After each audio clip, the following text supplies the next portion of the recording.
Absolutely not.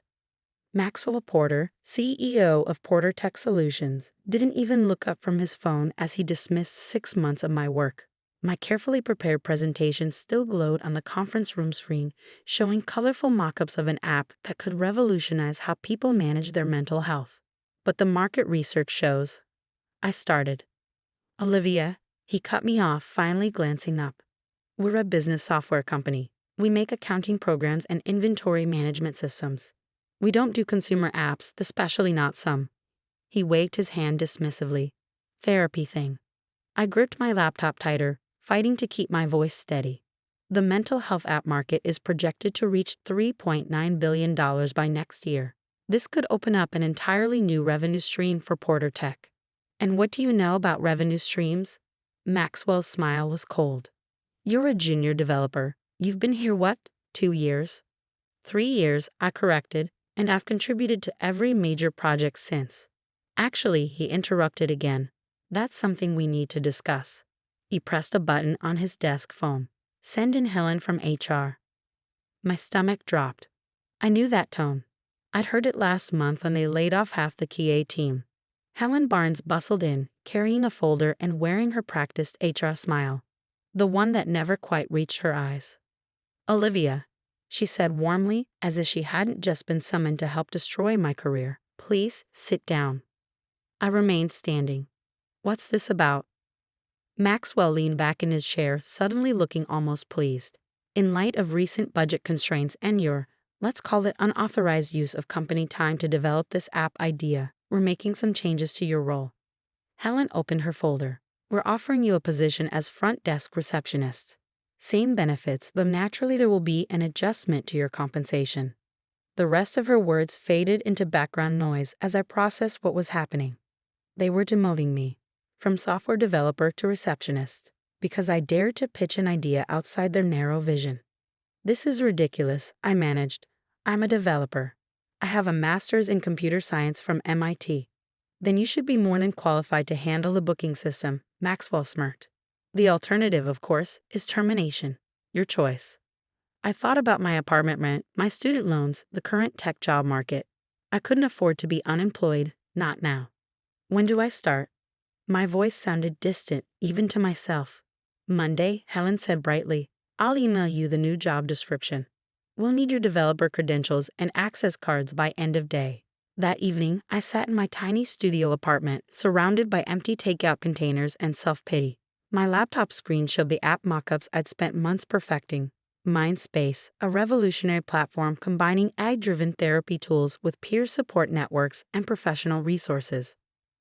I'd gotten the idea after watching my best friend Kate struggle to find affordable therapy during the pandemic. The existing apps were clunky, impersonal, or prohibitively expensive. I knew I could build something better. My phone buzzed. Speaking of Kate, I'm going to kill him, she declared when I told her what happened. Actually murder him, with his own pretentious Italian leather shoes. I managed a weak laugh. Pretty sure that won't help my career prospects. Neither will letting them demote you to receptionist. You're brilliant, Liv. Your app idea is brilliant. Don't let them. I need the job, Kate. I sighed, looking at my sad bank balance. At least for now. She was quiet for a moment. So what are you going to do? I stared at my laptop screen, at the mock-ups that had gotten me into this mess. Then I noticed something. The Porter Tech VPN was still connected, my developer access still active. They wouldn't disable it until tomorrow. I'm going to build it anyway, I said slowly, an idea forming. Build what? The app? Yes. I sat up straighter, energy returning. They think putting me at the front desk will shut me up. Fine. I'll use their Wi-Fi, their electricity, their coffee. I'll build Mindspace right under their noses. Liv? Kate sounded worried. Is that legal? As long as I use my own equipment and don't touch any company code. Perfectly legal. They can't stop me from working on personal projects during downtime. But can you really build an entire app by yourself while working reception? I thought about the coding workshops I've been running for local high school girls, teaching them the basics of app development. About Maria, the brightest student I'd ever mentored, who was now studying computer science because I showed her it was possible. I won't be doing it alone, I replied. I know exactly who to call. The next morning, before heading to Porter Tech to turn in my developer credentials, I made 3 important calls. First, to Maria. How'd you like to get some real-world development experience? Then to my college roommate Jen, now a UX designer in Seattle. Remember that app idea I told you about? I'm doing it. You in. Finally, to my cousin David, a lawyer specializing in tech startups. I need to make sure everything I'm about to do is completely legal. By Monday morning, when I took my place behind the reception desk at Porter Tech, I had a plan. My personal laptop was loaded with development tools.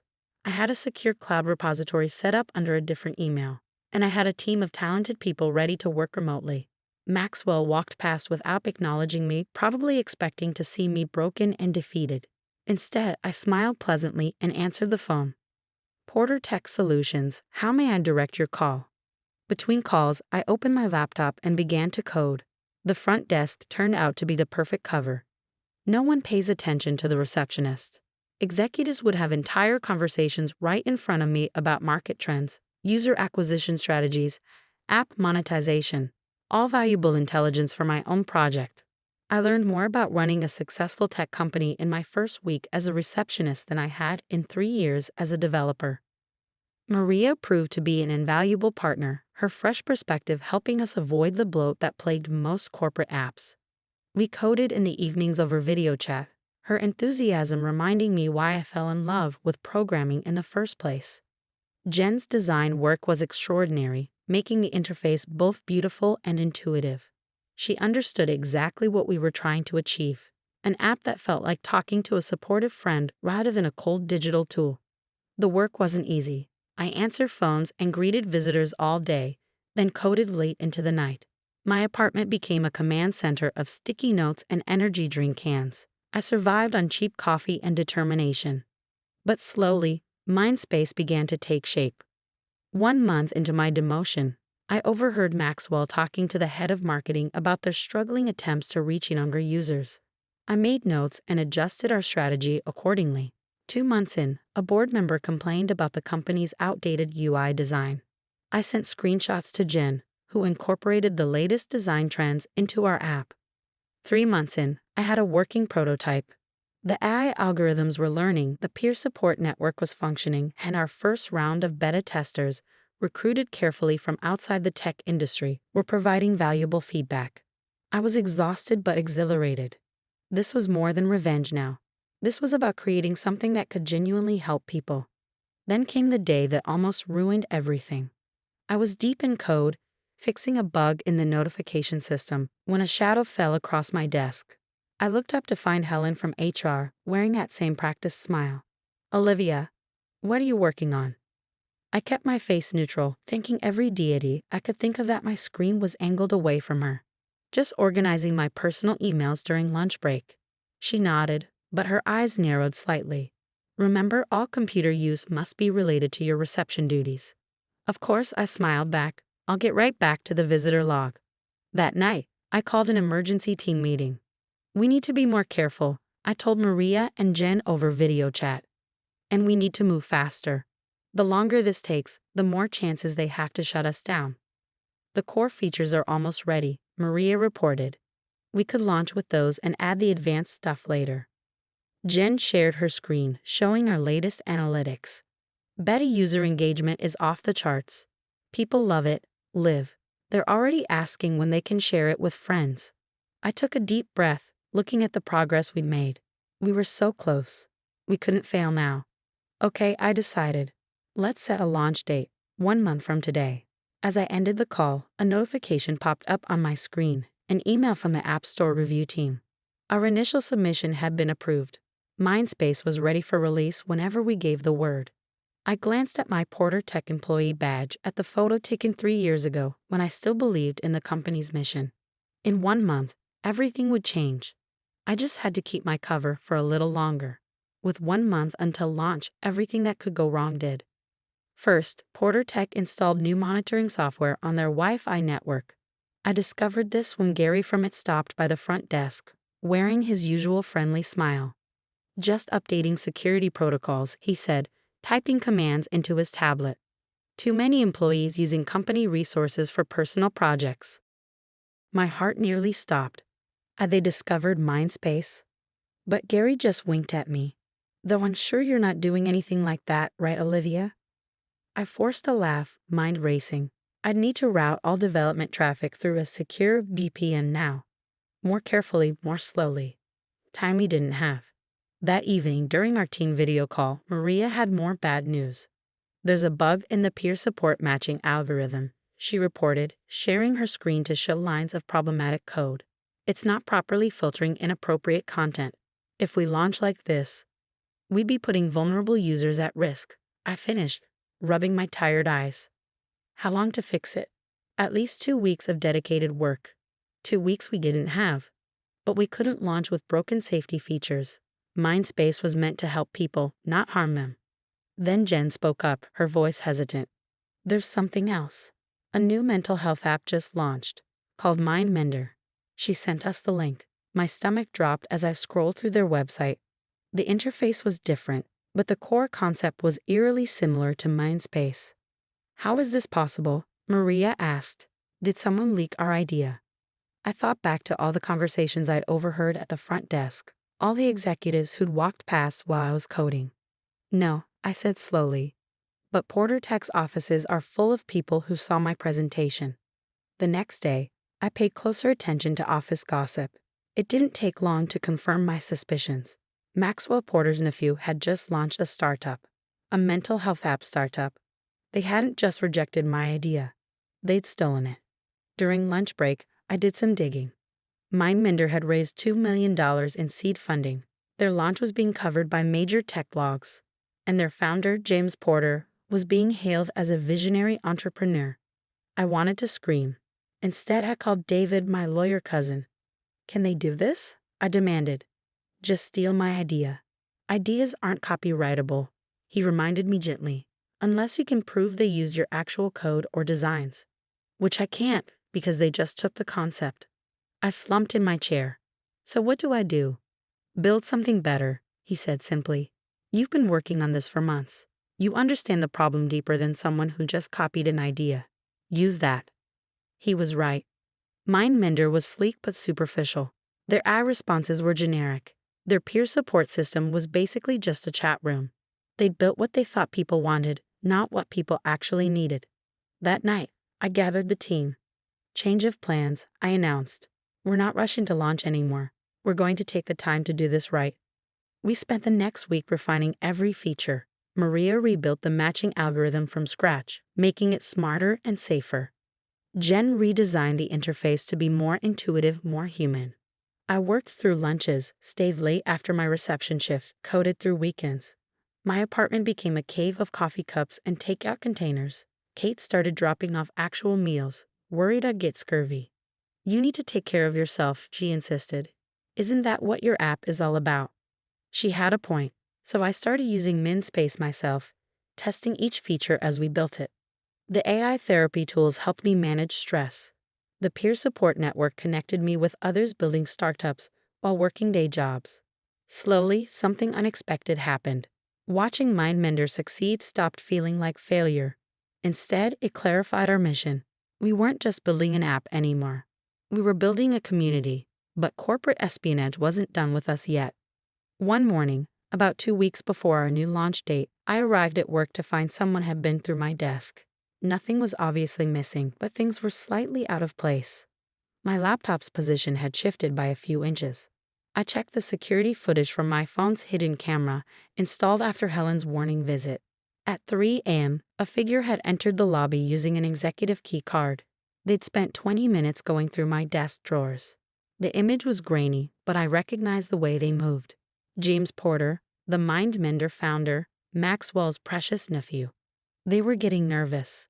That night, I moved all our code to a new repository, changed every password, and activated two-factor authentication on everything. Then I did something risky.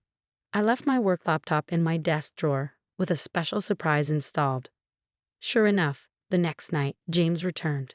This time, my hidden camera caught him copying files from my laptop onto a USB drive. What he didn't know was that the files were decoys. Fragments of code that looked like Mindspace but wouldn't actually work. And buried in those fragments was a digital signature, proof that he tried to steal our work.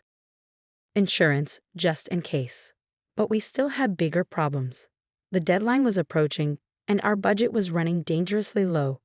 We'd been funding everything ourselves: my savings, Jen's freelance work, Maria's tutoring money. Then came the investor call that changed everything.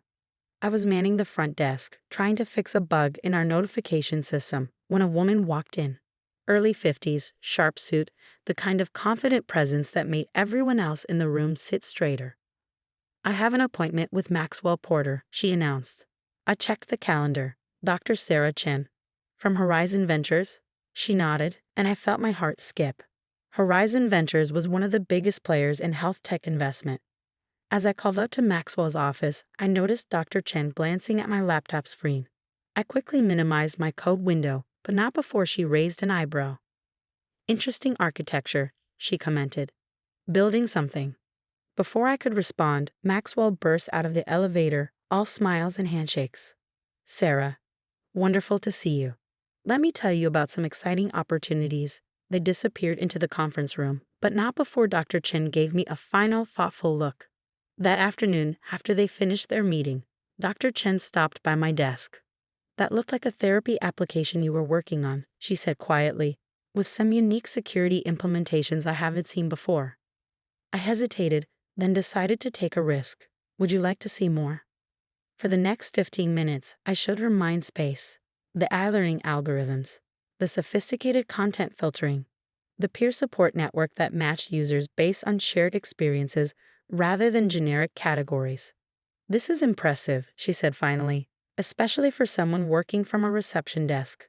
She handed me her card. "Call my office tomorrow. Let's talk properly." That night, I barely slept. The next morning, I called Horizon Ventures from my lunch break. Dr. Chen didn't waste time with small talk. "Your app solves problems I didn't see addressed in your competitor's product. Problems that tell me you actually understand this market." "You mean MindMender?" I tried to keep the bitterness from my voice. "Ah," she paused. "You know about that situation." "Situation. James Porter has been pitching us for additional funding. But his numbers aren't good. User retention is abysmal. Turns out copying an idea isn't the same as understanding it." My heart raced. "Are you saying?"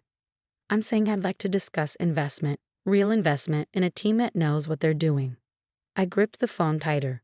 "Even though I'm just a receptionist?" She laughed. "Honey, I started my first company from my car while working as a parking attendant. I know potential when I see it." The meeting was set for the following week, but first we had a major problem to solve.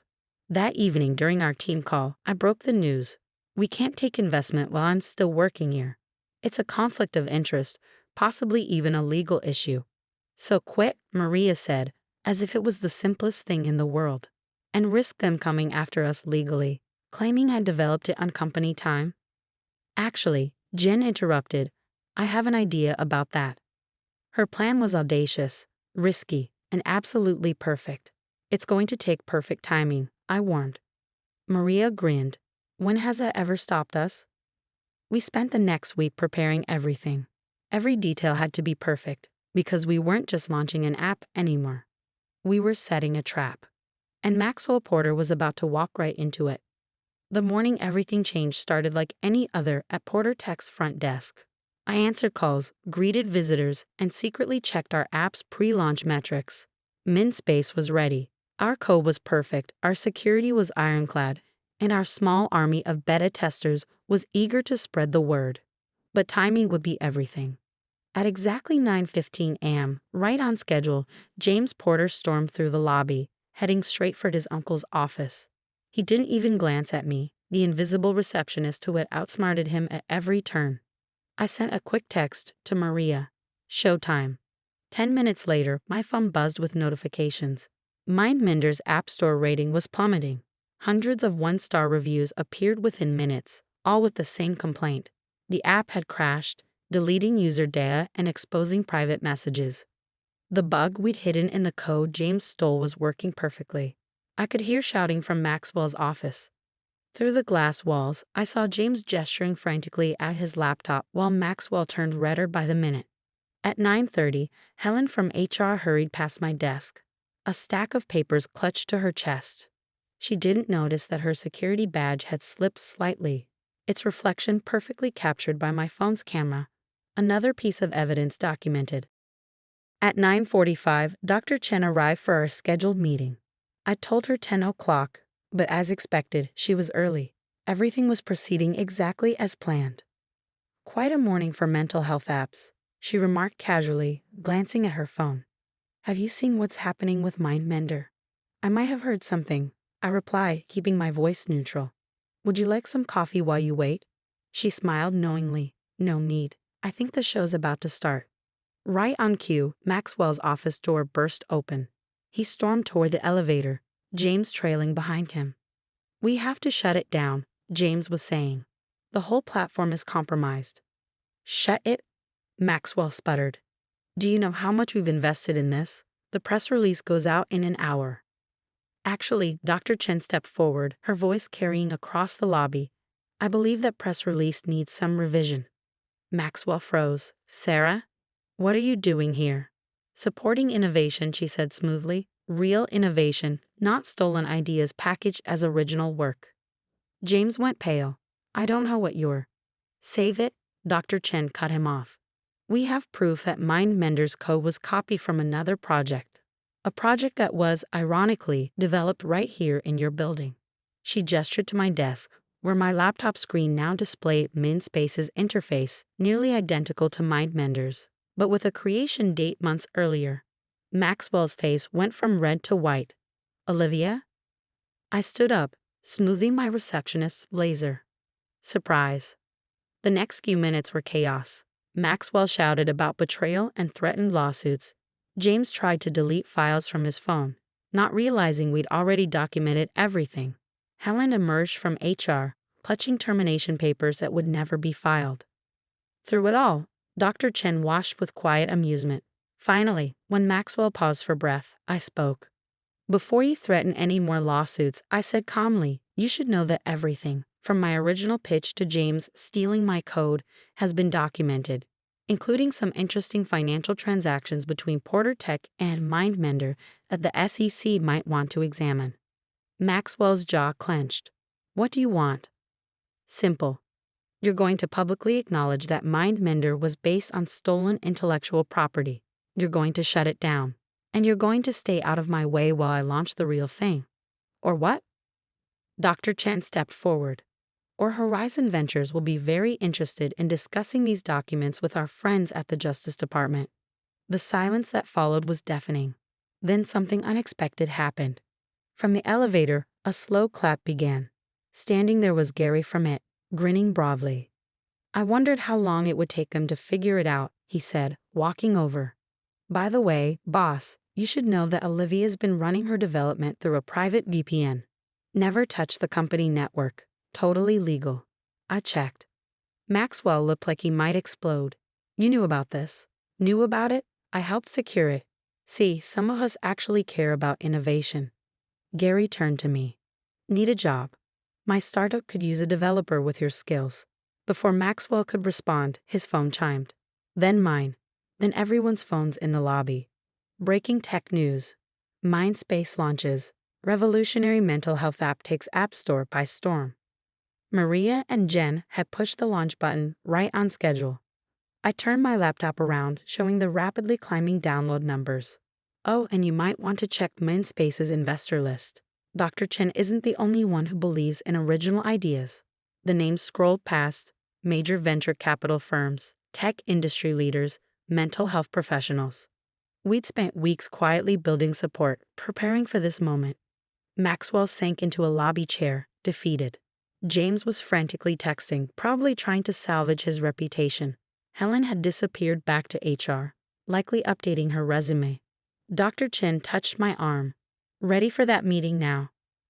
I looked around the lobby one last time, at the desk where I'd spent 6 months coding in secret, at the security cameras that had documented everything, at the Wi-Fi router that had carried my app from idea to reality. Actually, I smiled. I have a better idea. Let's meet at my new office. I hear there's a tech startup looking to sublease Porter Tech's old space. 2 months later, I sat in what used to be Maxwell's office, now headquarters of MindSpace Technologies. Our app had passed 5 million downloads. Major healthcare providers were licensing our platform. And most importantly, we were actually helping people. Maria had joined full-time as our lead developer after graduating early. Jen had moved from Seattle to head our design team. Even Gary had jumped ship from Porter Tech, bringing his security expertise to protect our growing user base. Kate stopped by regularly, proud that her struggle had inspired something meaningful. "Just promise me one thing," she said during one visit. "Never get so successful that you forget why you built this." I pointed to the front desk visible through my office window. It was empty now, but I kept it as a reminder. "That's why the desk stays," I told her. "To remember that great ideas can come from anywhere, even from someone everyone else ignored."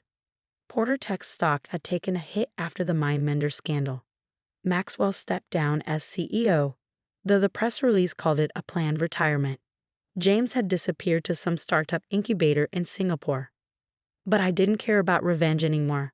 We were too busy building something that mattered. My phone buzzed. A message from Dr. Chen. Our latest funding round had closed.